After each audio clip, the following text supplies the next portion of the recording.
Go 49ers Greg Papa, sponsored by Sunpoint Public Adjusters, the gold standard of the public adjusting industry. I mean, Ken Korak to Greg Papa. You're welcome, audience. Yes. Good morning, Greg. Legends. How are you? Did you just have Ken Korak on the air? Yeah, we did celebrity. So we do Celebrity Pick 6 every week, and this is a Jason Ross production where it's 6 games, football, no spread, who's going to win. And every week, he's brought in a new select. So Brad Miller, Mike Bibby, Gary Gerald, Greg Vaughn, on and on and on. And this week is Greg. And I never know who it is, Greg. It's always a surprise to me. And then to see, not just see Ken, but to hear that voice. Like I said, I was instantly at a lemonade in my hand. I was on the back porch listening to a ball game. So what were his picks? What do they go with? Okay. Bears-Packers game. What did he pick there? That's the game of the weekend, right? He took the Bears. He did? Yeah. Chiefs-Texans. What did he do there? Chiefs. Yeah. Really? Would you guys go that way? I'm not sure I would go that way. Yeah, let me see. That game is Sunday night, and is at Arrowhead, right? Yeah, so he did say his favorite team, though, was the Niners. That's his team. And he's like, the bye week, so we didn't have the Niners on our list. But, yeah, he made his picks. Did he mention who his favorite Niners broadcaster is? Did he mention that? 100% said it was probably one Guy Haberman.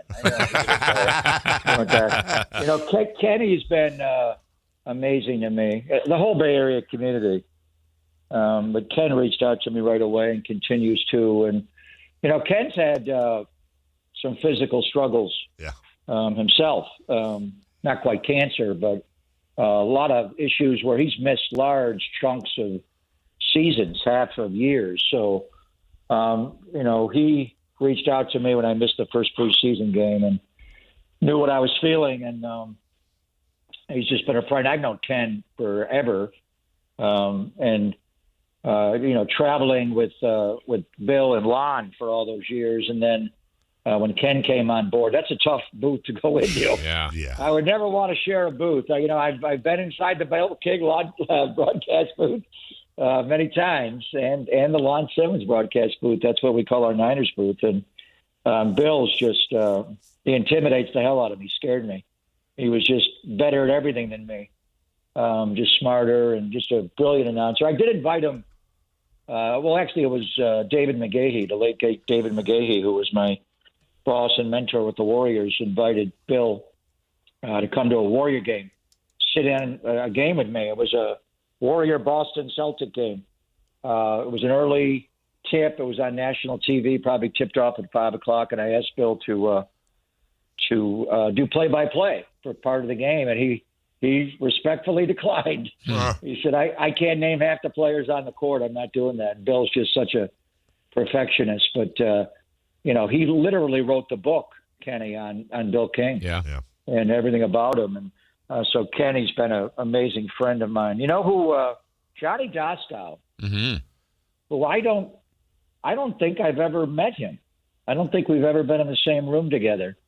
But I've had him on my radio show periodically, especially when he was doing Sacramento games and, when the A's are playing the Giants. And Johnny reaches out. He actually sends me video messages right before a game or even since the off season. He had one where he was walking the pier in Santa Monica. And he sends me a video message and just, hey, Pop, spirits up, thinking of you. And It's unbelievable. I've never met him, but we just have this fraternity of Bay Area broadcasters, all broadcasters, but also, specifically what we do for a living as play-by-play announcers because we've given up so much of our lives to be away from home and family to do what we do. But Ken Korak is undeniably, and I don't even know who rates him. Maybe because the A's just don't have the traction in the Bay Area the other teams do, and now they've left the Bay Area.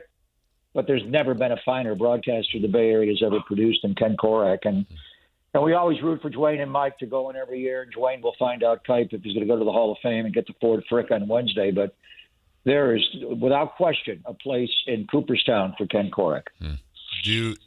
I was thinking about you, as we often will.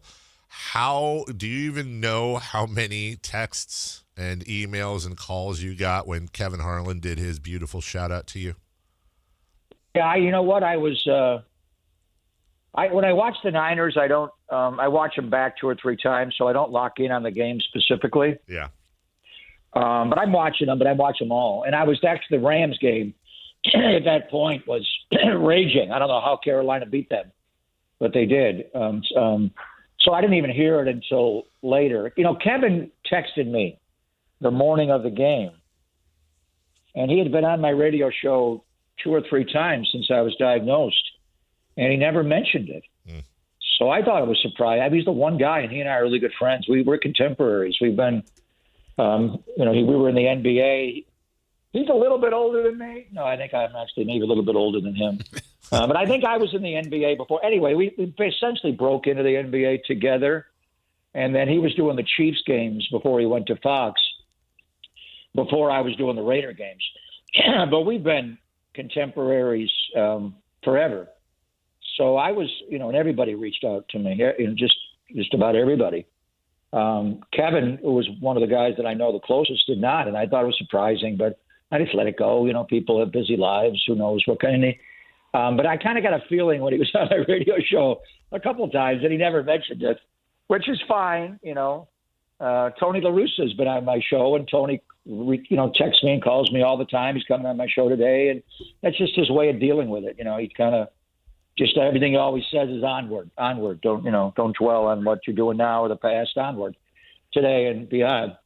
So I didn't know how Kevin was taking it, but Sunday morning, whenever we see each other, he gives me a papa, and I give him a Harlan. And we go into that fake announcer voice that Kevin's so good at. And then he apologized. He said, I don't even know how this happened, that I didn't know you were ill, and I'm so sorry. And he went on and on. So then when he dropped it in the middle of the game, late in the game, it was from him. It was poignant. We've exchanged text. But it blew up. I mean, obviously when Jim Nance did my touchdown call during a game, and then we had Mike Tirico on right after, and Mike said when he came on the radio, I'm going to do one better. Like Nance did it bumping to break. I think it was a McCaffrey touchdown, and he did it as they rolled a break, but Nance did a great tribute, mentioned me and everything. And Tirico said, I'm going to do one better. I'm going to actually do it live. When the touchdown is scored, I'm going to do it like you. They don't quite do it like I do because they get fired from a national broadcast. But the whole fraternity's been amazing. But Johnny Goskow, brother, I love you. What a guy. And Ken Korak is. Well, he'll go into Cooperstown one day, but one thing for sure, that guy's going to heaven. Yeah. Well, can you give us an update, Greg? What's the latest with you? Well, I told you guys my transplant got delayed. Did you guys know about that? No, I don't think so. I know we talked about your brother and your sister. Your sister. It's been a while. So I got some when I was diagnosed, I have some heart issues, cardiomyopathy. And I've had that since 22, but it's actually a hereditary situation I have. So I've been on heart meds for the last 3 years. And the 22 season, I don't know how I got through that season. Yeah. And I didn't tell anybody that I had it. But there were times where I'd hit, cough in the booth and kill my mic and I just about gasp or fall over and then come back and do the call. And it was bad. My heart felt like it was leaping out of my chest. Anyway, but the heart med saved that. Within a year, I turned it around, and I have something called an ejection fraction, and it was pretty much back up to normal. But when I was diagnosed, and they feed you with all forms of chemotherapy and steroids, and it's not good on your heart. So my heart went down pretty precipitously fast, and that's redundant, by the way. Korak could be mad at me. Anyway, they pulled me off the heart meds for 3 solid months. And then when I went in for an echocardiogram right before the transplant, because they have a lot of worries about me being in that room because of some markers I have, and I've shared them with Jason off the air. But anyway, my heart, I had a bone marrow biopsy on a Friday in October, and I was like the last hurdle to have my transplant. My sister was all lined up to go to Washington, and she was going to be the one who was going to do it. Both my brother and sister are perfect 12 for 12 matches, but my sister's almost 13 full years younger than him, so they chose the young Merrill. And I literally had to get there early in the morning that day at like 8 in the morning to do the biopsy, and it started at 8 in the morning, so I had to, I was up early that day, and I was literally asleep getting the echocardiogram. and the technician, and they're not supposed to tell you anything. Nothing. The first time I had it done, the guy was a huge sports fan, and in particular Niner fan, and he was talking my ear off the whole time. And then at the end, I said to him, how's it looking there? And then, I can't tell you that. And then he just shut up the rest of that. I'm like, dude, you just gave it away. You're the worst poker player ever. How bad is it? And he wouldn't talk. I was like, okay. But she kind of woke me up and said, this most recent one, what's wrong with your heart? And I went, why? And she goes, these numbers are not good. So anyway, taking me off the heart meds caused my left ventricle ejection fraction to not go well and deteriorate. So I'm not a candidate for that transplant right now till I get my heart rate up, but my heart numbers up. But I'm going to have another echo December 16th, and hopefully get some better numbers and get back online. It was delayed. It could be delayed, 2 months, which it would be now, or more. So whenever I'm a candidate, I'm going to go back in there. So right now I'm in remission, and every analytic shows across the board that have like one cancer cell out of 5 million in my body. So I'm in what they call MRD negative or remission. So now just stay there and wait for the transplant. Well, you know what? Honestly, I always say we always want to know.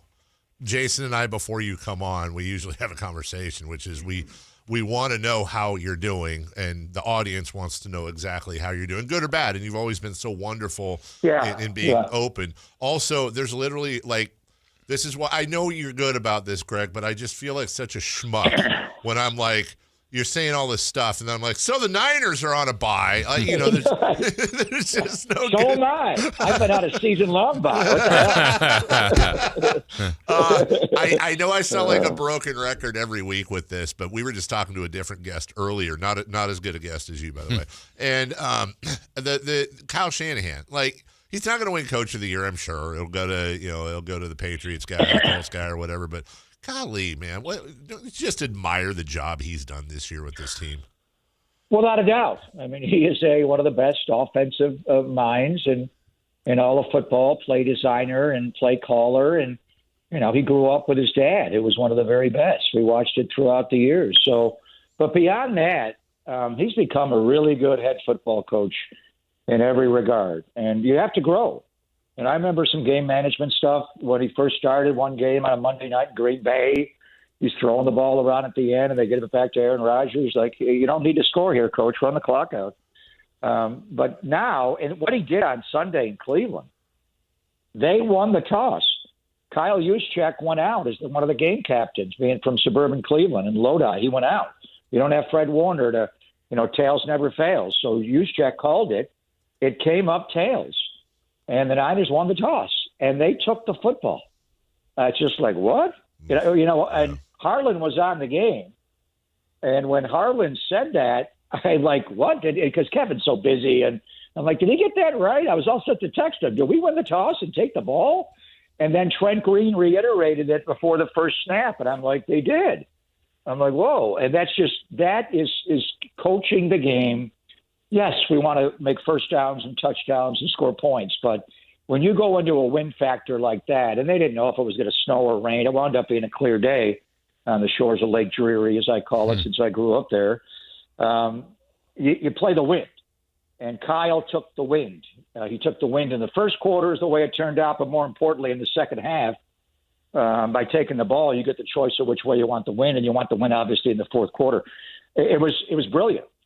And he was managing the entirety of the game. And that's the way they played. They won that game with defense and special teams, and obviously Brock gripping and ripping it through the wind. There was a famous, and I don't know if you're old enough, Dave, to remember this one. The Raiders played a playoff game in Cleveland that ended with an interception in the end zone. Mike Davis intercepted Brian Sipe. But my Hall of Fame partner, Tom Flores, doubled down on what Kyle did. He didn't take the ball either half. And he had the Raiders could have gotten this playoff game, and the final score was 14-12. So to start the second half, Tom gave them the ball again. He essentially gave them a turnover because he wanted the win in the fourth quarter of the game. And that was And that was epic. That was one of the coldest games, and the wind was whipping. It was the old stadium, the mistake by the lake, and they wound up not kicking a short field goal. They could have kicked like a 30-yarder. Don Cockroft was their kicker, and they didn't do it. They threw one more in the end zone, and Mike Davis intercepted Brian Sipe, and the Raiders won 14-12. So that's Tom. You know, and can you imagine that if you gave him the ball again and got criticized in a playoff game like that? Marty Morningwig did that, and he got fired, essentially. So, but this move by Kyle just speaks to the way he's managing everything. And then you got Saleh and you got Boyer, and the special teams are the Niners are the most, you ever hear of one unit of a football team being dead last one year in almost every statistical category of that unit, whether it's offense, defense, special teams, come back the next year and be number one in that same, I mean, you see teams going worst to first overall, but I don't know if I've ever seen that where you improve so much in one off season, and they have, and they didn't start it. It's actually been in season. They were not good on special teams to start the year, but right around week 5, they got better. So he doesn't care about coach of the year. Kyle's never won that. Finished a runner-up in 2019 when we went to the Super Bowl that year and went 13-3. Kevin Stefanski, who's Cleveland's coach, good coach. He's won it twice. I mean, come on. That thing's crazy. It doesn't matter. Kyle wants that other trophy. He wants the Hallis Trophy, and he wants the Lombardi Trophy. And the way this coaching staff is, they are squeezing every every part of the ability and roster and developing young players. There's no question. And it's not just Kyle. It's everybody on the staff. You know, Chris Verster, the offensive line coach, is state-of-the-art. Leonard Hankinson, and the wide receiver coach, Brian Flory, tight end coach. And all these guys have been there for a number of years. They've lost a lot of good coaches that have gone on to be head coaches, but those guys are all in place, and they have a culture there. Then you bring, Saleh back on the job he's doing, and then, Johnny Holland coaching the linebackers, Kasarik on the D-line, Daniel Bullock's in the secondary, and then Brant Boyer and Colt Anderson on special teams. I mean, there is no question. This is, if not the best coach team in football, one of the very best coach teams in football. They got veteran coaches. For years, we looked at Kansas City and marveled at their coaches, not just Andy and whoever he had as an offensive coordinator, whether it was Matt Nagy now or Eric Bieniemy, but it was Spags on defense was there forever, and Dave Tobe on special teams has been coaching his teams forever and ever, and that's why they win so many close games. At least they did last year, not as much this year. But the Niners have one of those coaching staffs now, and it's in every regard of the football team, and it obviously starts with Kyle and John Lynch. Greg, I saw a story this week about Fred Warner and maybe an outside chance that he could be back, which that would be phenomenal if at all true. Like that one surprised me. What do you think about that, the impact he could have if he does come back? Well, I have no idea. I'm the boy in the bubble, so I'm trying to get back myself. But who knows? Maybe late in the year I do come back. But Fred's, I know we have a mutual friend, Alex, who works for Armani, and has Fred looking so Fred Warner-ish, always so sharp. They just had a holiday party, and Fred's moving around, and Fred's trying. But if it's a bad injury, that ankle injury's bad. So we'll see. That would be a playoff situation, and how deep into the playoffs do you have to go? If there's a way that Fred can come back and play, he will. But in the interim, Tatum Bethune did that job for a little while and played very well. And then Curtis Robinson, who I've been championing, I thought maybe Curtis would take it right away. Did not play as well the first game. He was in there the second game. The last game, he played really well. I was just watching the All-22 back yesterday, and wow, he played really well. Much improved over the first game, and I think he'll keep going. And then we'll see when Bethune comes back. He's got a high ankle. Those are stubborn to heal. And then the Niners did bring in Eric Kendricks. They put him on the practice squad as a linebacker, and we know Eric for years with the Minnesota Vikings, being a middle linebacker, and 1 year with the Chargers. And last year we watched him closely in Dallas. He was almost a Niner last offseason before they brought in Devondre Campbell, and that blew up. So I think Eric Kendricks, is going to be a factor here at some point, whether he just takes over at Mike linebacker, which is possible, or he could play as a third linebacker with Tatum or Curtis Robinson, and then you obviously got D. Winters at weak side linebacker. Luke Gifford's just not playing as well as at linebacker. He's been hugely disappointing to me because I talked him up big. I watched him play in Mike linebacker last year in Tennessee. I thought he was really good, and he just has not been as a third linebacker this year. The other day in Cleveland, I don't know if he was responsible for the coverage on Fannin, 44, who scored Cleveland's touchdown. It was kind of hard to tell because he could have gone to the flat or he could have picked. Anyway, he gave up the touchdown in the air, him and another player, and then he fell to the ground trying to chase him down, and you just can't obviously do that. And he's had a lot of bad snaps. So you'd love to get Fred back, but that's not going to happen for a long time. We're talking, a couple months, 6 weeks more, and deep into the playoffs. But Eric Kendricks, keep an eye on the 49ers putting him on the practice squad, and then what do they ultimately do with him? Could he be on the field and actually be your Mike linebacker and maybe a third linebacker out there? January 4th, 1981, the Cardiac Kids in front of here you 77,000 plus. Dave, what was the final? 14-12? Yeah, Dave. What was it? I know it was Newsom. Dave Logan and Newsom. Right, 88. Red Right. Well, Dave Logan is now the voice of the Denver Broncos. Yeah.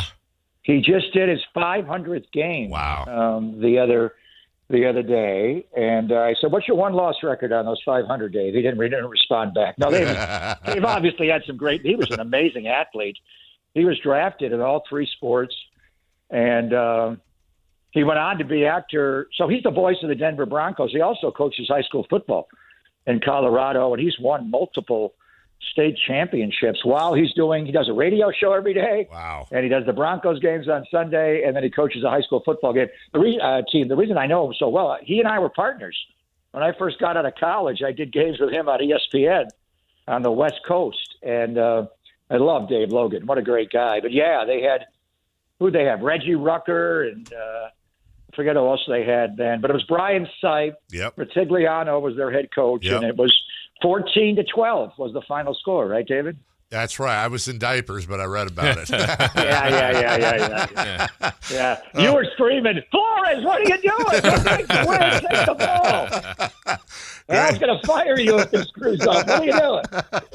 Greg Papa joins us each and every Friday, win or lose, buy or no buy, and it's our favorite part of the week. We're always thinking about you, brother. I'm always popping up every time I hear some new shout out to you on TV, like it's my older brother or somebody.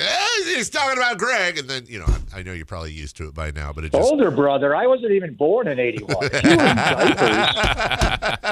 I don't think my parents had met yet in '81. I don't know what you're talking about. Can I finish with a totally because I know you'll hit this curveball.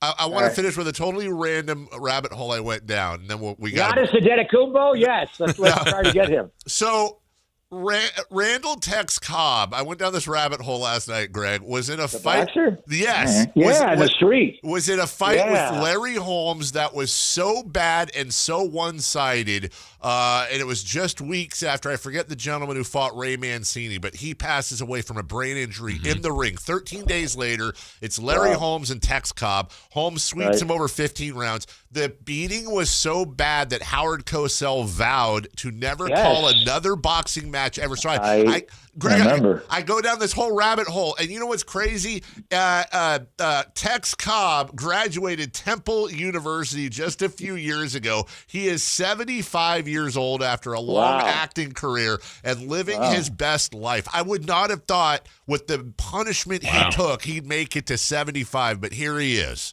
Tex Cobb. I remember that very well, and I remember Howard just going off on it right in the middle of the match, and then later made a big deal. I mean, at that stage, what year was that? Mid '80s, late '80s? Howard. Yeah. That wig he had on his head got a little tight. And he got. I grew up loving the guy, but Al Michaels tells all the stories, and Howard was a drinker. Did you ever hear the story about when Howard left? Howard Cosell. In the middle of a Monday night game in Philadelphia. Yes. He just, at halftime, they're like, Howard's not feeling well. He went up and doing the second half.